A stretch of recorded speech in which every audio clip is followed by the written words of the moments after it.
Halo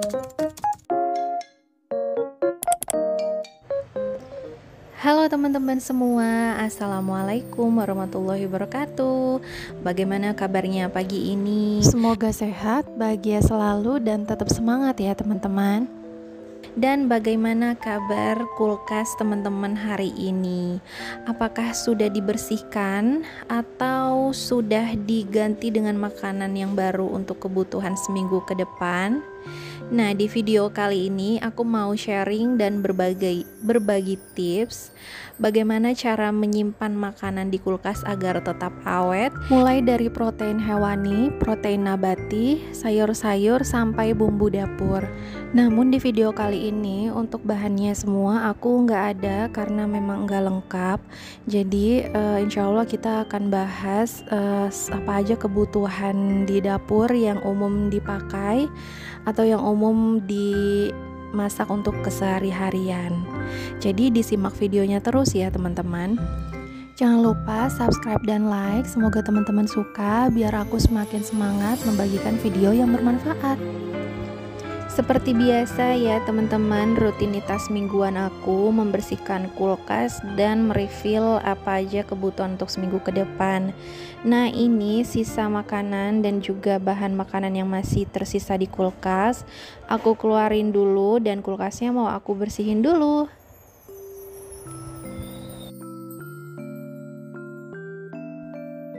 Jangan lupa ya teman-teman, penting untuk menjaga kebersihan kulkas biar makanan yang kita simpan ini tetap terjaga dan tetap awet.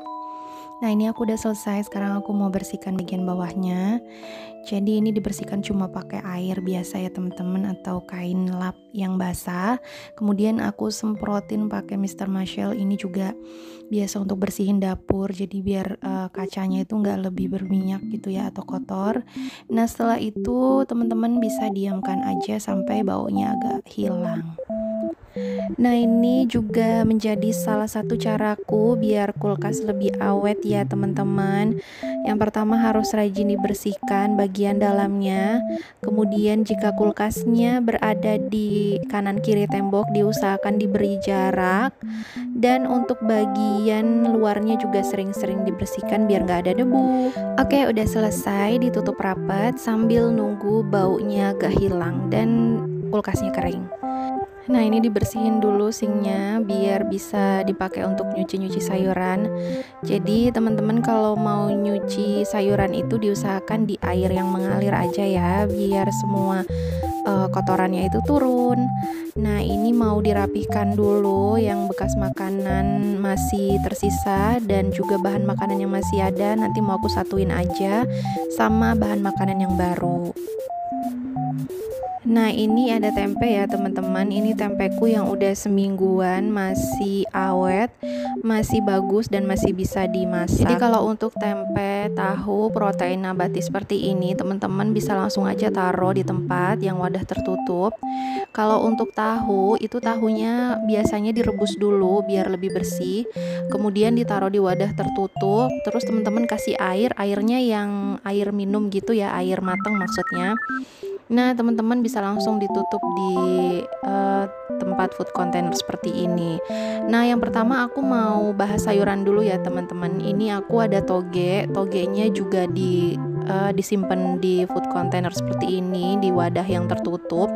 Kalau teman-teman gak punya wadah yang tertutup seperti ini, bisa dipakein plastik, tapi usahakan plastiknya yang khusus untuk makanan gitu ya, seperti link yang ada di sini, atau plastik ziplock gitu. Jadi biar hemat tempat juga dan plastiknya juga bisa lebih bersih.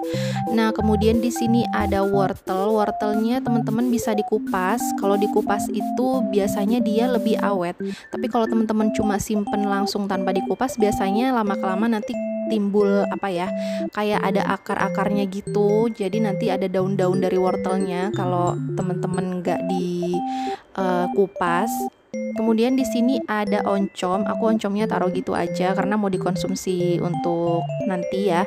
Kemudian di situ ada tomat. Nah, tomat ini teman-teman bisa dicuci, kemudian dielap sampai kering, kemudian disimpan di wadah yang kering juga. Nah, untuk cabainya kalau teman-teman mau lebih awet, buang ujungnya seperti ini, kemudian gak usah dicuci, jadi langsung aja ditaruh di wadah tertutup, kemudian bawahnya dikasih alas tisu atau bisa kertas atau bisa koran. Jadi tujuannya biar air yang ada dari cabenya itu nggak membuat busuk cabenya. Nah, kemudian di sini ada bawang merah, bawang putih, dan juga kentang. Aku taruhnya bersamaan gini ya, karena biar di suhu ruangan biasa aja.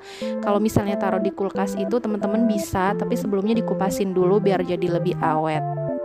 Kemudian di sini ada sereh dan juga jahe. Aku nggak lengkap ya teman-teman, seperti yang aku bilang, aku cuma beli kebutuhan yang aku butuh aja. Jadi mohon maaf kalau nggak semuanya aku bahas. Nah, di sini ada jahenya teman-teman tinggal bersihin, nggak usah dikupas. Kalau mau dikupas juga boleh, nanti teman-teman dibersihin, dikupas, kemudian dikeringkan dan taruhnya di freezer. Sama lengkuas, kunyit, atau daun-daun salam, daun jeruk, itu juga teman-teman bisa dicuci kemudian taruh di freezer. Jangan lupa sebelumnya dikeringkan dulu. Kemudian untuk sayuran yang hijau ini penting ya teman-teman, karena gampang banget busuk kalau penyimpanannya nggak tepat. Jadi teman-teman nggak usah dicuci dulu untuk yang hijau-hijau. Nah, teman-teman bisa langsung seperti bayam, kangkung, sawi, itu teman-teman bisa langsung potong-potongin, kemudian taruh di wadah tertutup dan simpan di kulkas yang bawah. Jadi seperti bayam itu dipotongin dulu, kangkung dipotongin, sawi juga dipotongin. Nah, kalau untuk sawi hijau, sawi putih, biasanya sawi putih itu lebih lama ya busuknya. Jadi teman-teman taruh begitu aja, tapi tetap di wadah yang tertutup. Nah, baik teman-teman, sekarang kita lanjut bahas ikan dan daging. Nah, untuk ikan itu teman-teman boleh dicuci sebelum disimpan, jadi dibersihkan dulu insangnya, bagian dalamnya itu dibuang dulu, kemudian teman-teman simpan dan kasih jeruk nipis di dalamnya, terus disimpan di freezer. Beda kalau untuk daging, baik daging ayam atau daging sapi, itu teman-teman gak usah dicuci, jadi langsung aja simpan di wadah tertutup. Biasanya kalau mau lebih bersih aku pakein tisu, jadi dilap-lap gitu pakai tisu ya, terus langsung dibekuin aja di freezer. Nah, ini untuk sawinya sengaja aku taruhin tisu di atasnya biar kalau misalnya ada airnya nggak turun ke dalam wadahnya gitu ya, jadi membuat si sawinya jadi busuk. Sebenarnya ada wadah yang buat penyimpanan makanan gini, terus ada penirisnya di dalam, linknya ada di description box, teman-teman tinggal diklik aja. Nah, terus di sini aku ada brokolinya aku potong-potong dulu tangkainya.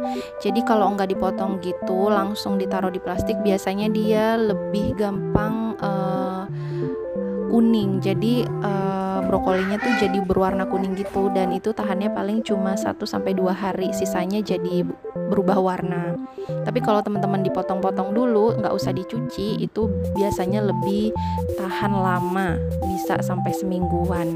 Nah, jangan lupa untuk suhu kulkasnya berada di bawah 4 derajat Celcius. Kemudian cara penyimpanannya juga diatur, jaraknya jangan terlalu dempet gitu ya. Tapi karena ini aku udah pakai tempat, jadi mudah-mudahan lebih aman. Biasanya lebih awet sih.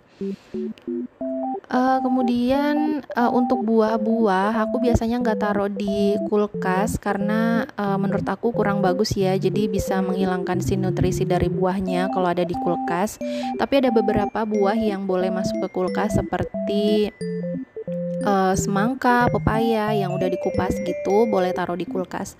Tapi kalau kayak pisang, apel, pir itu biasanya ada di suhu ruangan juga, dia udah bisa awet. Nah, ini teman-teman ikan yang sudah aku bersihkan tadi. Mohon maaf ya aku baru shoot, jadi sebenarnya ikannya udah aku bersihkan lebih dulu. Kemudian ini ada ikan kembung, jadi ikannya udah aku bersihkan seperti yang tadi aku bilang. Dan ayam atau daging itu aku nggak ada karena emang aku beli seadanya ya. Baik teman-teman, inilah hasil persiapan makanan aku seadanya, secukupnya. Selain jauh lebih hemat, tetapi juga lebih menyehatkan. Baik teman-teman, terima kasih udah nonton di awal sampai akhir video. Semoga teman-teman suka. Mohon dukungannya ya teman-teman untuk di subscribe dan like. Semoga aku bisa membuat video yang lebih bermanfaat lagi. Wassalamualaikum warahmatullahi wabarakatuh. Bye.